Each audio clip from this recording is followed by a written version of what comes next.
What's going on, guys? My name is Will and welcome to PLC 85. So for everything new with gaming and funny reaction videos, consider to subscribe, and don't forget, if you're subscribing, hit that notification bell because we post videos every single day. Now in today's episode, before I forget, Jesus Christ, slipped my mind. Usually shout out subscribers. To our 2 new subscribers, welcome to PLC 85. Now in today's episode, we are going to be reacting and having a bit of a discussion about film theories. Aquaman is no hero. Now, as you guys know on this channel, I love film theory. I love anything scientific. I love anything with a big explanation. And I love Marvel, so hey, that counts. So no more talking. Let's get into the video. Bad news, Justice League, your movie tanked. Now I have no choice but to call the one superhero who's still capable I hope the of saving Snyder's the cut DC is really universe. good though. I heard good things about it. What are you talking about? The only superhero who isn't here is... Yes! Oh no. Go for Aquaman! Oh man, knew I should have sprung for that case.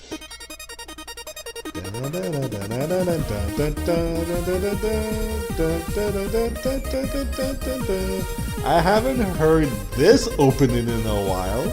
Am I missing something? Hello, Internet! Welcome to Film Theory, the show that has the ability to communicate with fish. Good fish. Very good fish. Loyal theorists, back in 2018, millions of people flooded the theaters and swam through packed lobbies to watch a really cool guy named Arthur Curry become, well, an even cooler guy responsible for saving both land and sea. Atlantis has always had a king. Now I need something more. A hero. A king fights over I need a hero. Fight for everyone. The James Wan-directed Aquaman was a global smash hit that pulled in $1.1 billion honestly, worldwide I didn't while riding think the it was DC going Extended to be. Universe ship Honestly, I after Justice thought it was League gonna be- sunk at the box office. So how did James Wan manage to pull it off? By giving DC fans a downright bonkers movie where it feels like the producers just said yes to every single idea that Wan had. Indiana Jones side plot? Yes. An Annabelle the Evil Doll cameo? Yes. Explosions to end every single scene? Yes. Ripping through the ocean floor on a giant leviathan to decimate a shark army with lasers on their head? Shell yes. I have one That's why I simple love film request, theory. and that is to I did have not know sharks that with Annabelle Easter frickin' egg. laser beams attached to their heads. Never mind pesky details like, you know, consistency of Aquaman's powers. As long as you've got yourself an octopus playing drums, I am all about it. Now, throughout the film, Arthur, the half-human son of the Queen of Atlantis, is reminded many times, probably too many times in fact, that he is the one true heir to the Atlantean throne and will one day unite the worlds of land and sea. The throne is yours by birthright. The only way to stop this war. Why does he have that smirk on his face? Your rightful place as king. But are you really sure about that one, Mira? Because by the end of the movie, Arthur, the man who will bridge the gap between land and sea, doesn't deliver on any of that stuff. Oh sure, he does take the rightful throne. I give you King Arthur of Atlantis.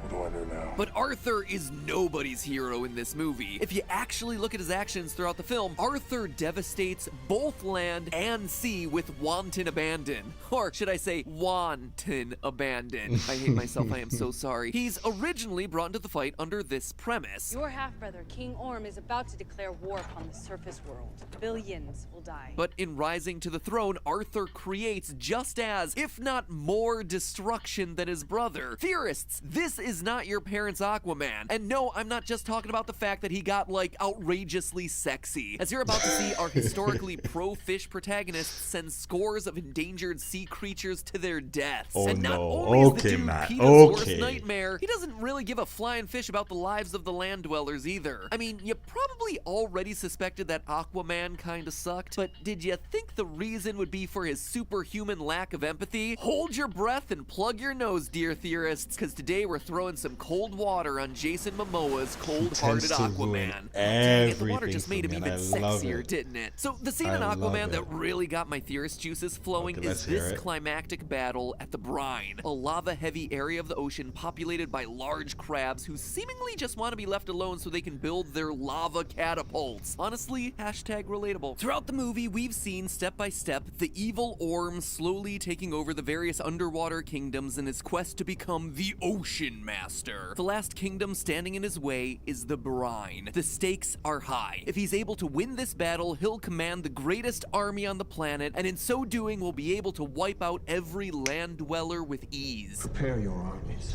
Your Highness. We move against the Brine Kingdom at once. Admittedly, it's a bit weird that Orm needs so many armies to help him out, considering earlier in the film he's able to summon waves that cause trillions of dollars of damage to the eastern seaboard and straight up washes warships onto the shore. But hey, let's not get bogged down in the plot. James Wan certainly didn't. Orm's doing. The worst is yet to come. Anyway, just as Orm's about to claim victory by killing the Brine King, a gigantic eruption comes from the ocean floor as the Caranthin, the Carethin, an ancient beast measuring 3.2 kilometers, that's 2 miles for us Imperial System land dwellers, bursts up and, under the control of Aquaman himself, promptly destroys the ever-living daylight out of everything in sight. Soldiers from both armies, sea creatures carrying soldiers on their backs, small ships, medium ships, large ships. If it exists, Aquaman is here to destroy it. No questions asked. And see, this is where funny. Aquaman's behavior starts to get a little squicky. I mean, the first major round of casualties are the crab people of the brine. Remember, these were the last holdouts against King Orm. You will never have my allegiance! Okay. So be it! And yet this primarily ground-based army are the first casualties of Aquaman as the Carethin rips through the ocean floor to launch an attack. In this one dramatic entrance, Aquaman destroys thousands of their troops and a huge chunk of the brine homeland. I mean, that just kinda sucks. Now, that alone wouldn't be all that big of a deal. Sure, Aquaman doesn't properly contain his new pet, a beast that would make Godzilla pee in his pants, but you see, that's not all. Aquaman possesses the Trident of Atlan, a staff that gives him the ability to communicate to all sea life. Well, kind of. Unlike your old school Aquaman from 1941 who could just talk to fish, Arthur seems to be taking a page out of 2011's Aquaman, where his ability is to reach into the midbrains of sea creatures and control them telepathically, sometimes against their will. And if you need proof of this, look no further than the animation. He takes hold of the trident and is immediately connected to everyone's neurological system. So what does Aquaman, King of Atlantis, hero of the sea, do with this newfound like the little power? Fall He Guys summons crowd. That's too thousands funny. of unarmed whales, dolphins, fish, and manta rays to join the fight. Sure, it's an impressive visual, but he's sending unarmored animals charging headfirst into an army of deadly laser-shooting armored foes. And what's more, a ton of these animals, who again are actively being compelled to fight via Aquaman's 100% consent-free brain hack trick, are on the endangered species list. Here's a quick rundown of the ones I was able to Of pick out. course amid you did visual the math, chaos. Mads. Great hammerhead shark, endangered. Narwhal, near threatened. Blue whales, endangered. Various dolphin species, some of which are endangered. Killer whales, endangered. Whales, endangered. Great white sharks, vulnerable. I know that there's a lot of chaos on screen, but try watching it frame by frame and you suddenly see that there's even sharks attacking other sharks. Why is Aquaman allowing this? It seems like he never considered his actions, and the end result is just the death of endangered animals and animal-on-animal violence. All when it's worth noting he could have just sent all the animals away and won the battle using the Carethin, who very clearly was just unaffected by any and all attempts to attack it. To rub salt water into the Atlanteans' wounds, Aquaman even summons thousands of trench monsters who literally tear apart anyone and anything in their path. Notably, warriors who were only forced into the battle after Orm killed their leader. And does Aquaman care? No, because clearly he doesn't care about the lives of innocent people and animals in the slightest. And if you think I'm exaggerating, during the melee, instead of stopping the carnage, he opts to enjoy a nice long kiss with Mira in a scene that outright starts with her saying this: There are too many casualties. We have to stop the fighting now. "We need to stop the fighting now," or at least after a 25-second makeout sesh and an erect trident gag. And to cap it all off, he hops on a sea dragon and rides it directly into the mouth of Orm's Tylosaur. Once once again, makes for a very cool visual, but he takes a beautiful sea creature, innocent, and sacrifices it for no reason. Like, was he hoping that the Tylosaur would choke on the sea dragon? You know it's not a good look when Orm, a guy who wants to kill every land dweller, cares enough about his sea creature army to deck him out with armor, while our hero sends armorless endangered whales to collide with enemy ships. All throughout this battle, Arthur shows absolutely zero concern for the people and creatures of the sea. He tears through the brine, his allies in the battle, he shows no mercy to the warriors forced to march alongside Orm, and he hacks into the midbrains of endangered sea creatures to force them to fight on his behalf against a vicious armored battalion. You can even see the sharks struggling to resist against his control. Okay, that pretty much covers Aquaman's complete and utter disdain for sea life, but that's nothing compared to his disdain for the land dwellers. Let's go back to that moment that Aquaman bursts up through the ocean floor riding the Carathin. Now, I understand that he needed to rush into battle, and while his entrance certainly makes waves, it makes waves. Literal waves. Forget the fact that Aquaman's bursting up out of the seafloor stuff instantly kills countless crab soldiers defending the brine. Look at how much of the seafloor is getting displaced. Now, the Carathin is huge, around 2 miles long or about 3.2 kilometers, and ripping a massive 2-mile hole through the crust of the ocean floor is gonna cause some massive complications. I mean, think about it. The Carathin, who resides in Earth's core, which is presumably located in Earth's actual core, just burrowed up through approximately 2,900 kilometers of Earth. That's about 1,800 miles for all you imperialists out there. And the water that was just sitting calmly in the ocean suddenly is massively shifting to fill that hole. This is gonna result in some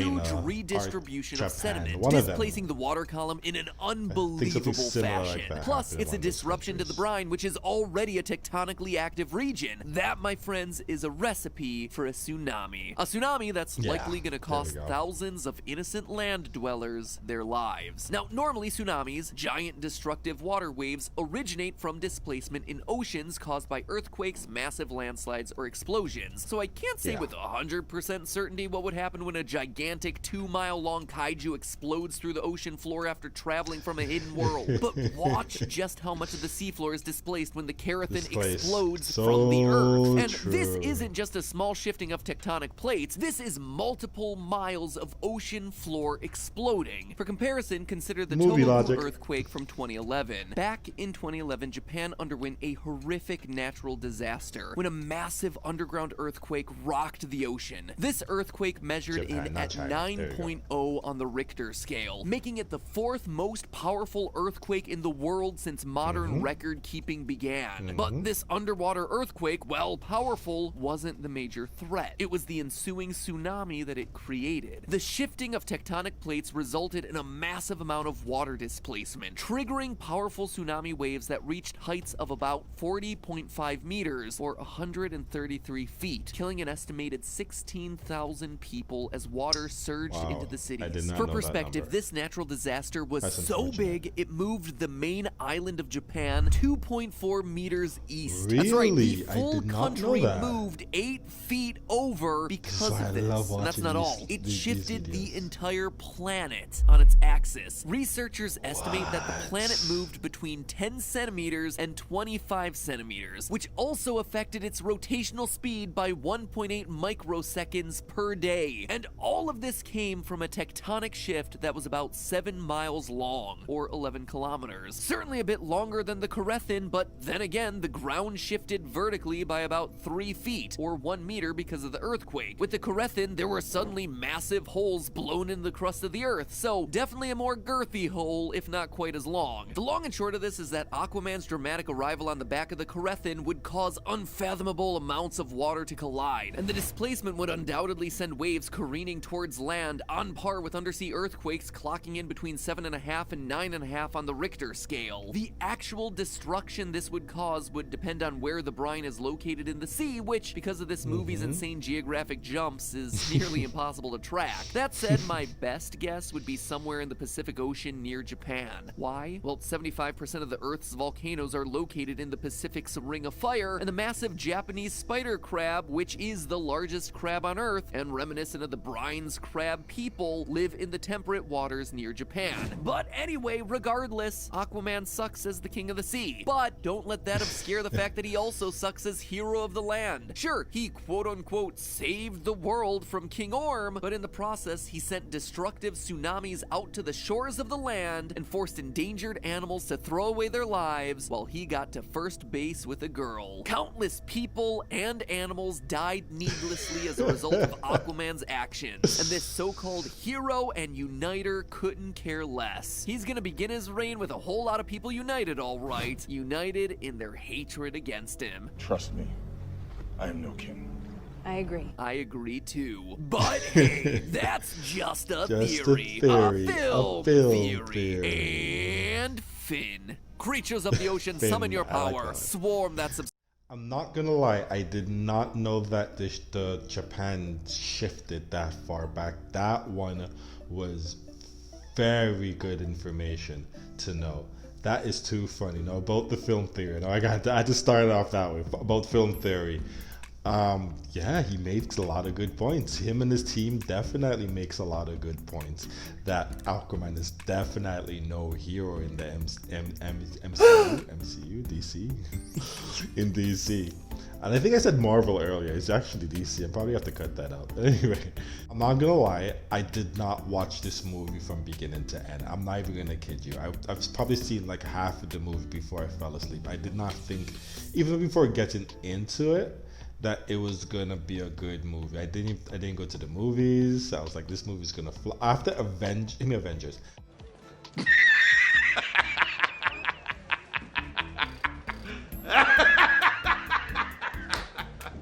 After the Justice League flopped so hard, and I passed in that movie, and I did rewatch it. I did like it. Definitely the Superman scene was the best scene where Superman is eyeing down Flash. But Jesus Christ, I didn't think that the Aquaman movie was gonna do as well as it did, and it actually blew up. It did really well. I'm actually gonna have to rewatch it now on Netflix.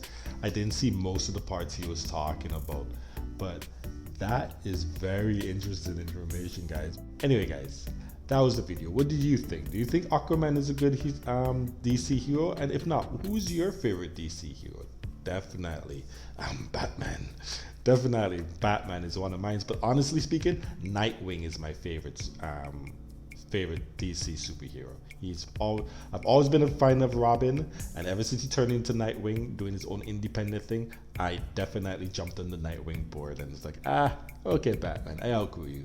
Well, who's your favorite DC character? Did you like this theory? Did you like this film theory? Let me know in the comments below. And as always, guys, my name is Will. And don't forget, where there's a will, there's a way. Stay golden, my friends. And for those who made it this far, a little cheat code here. Mention Nightwing in one of your comments. Thanks for watching, guys.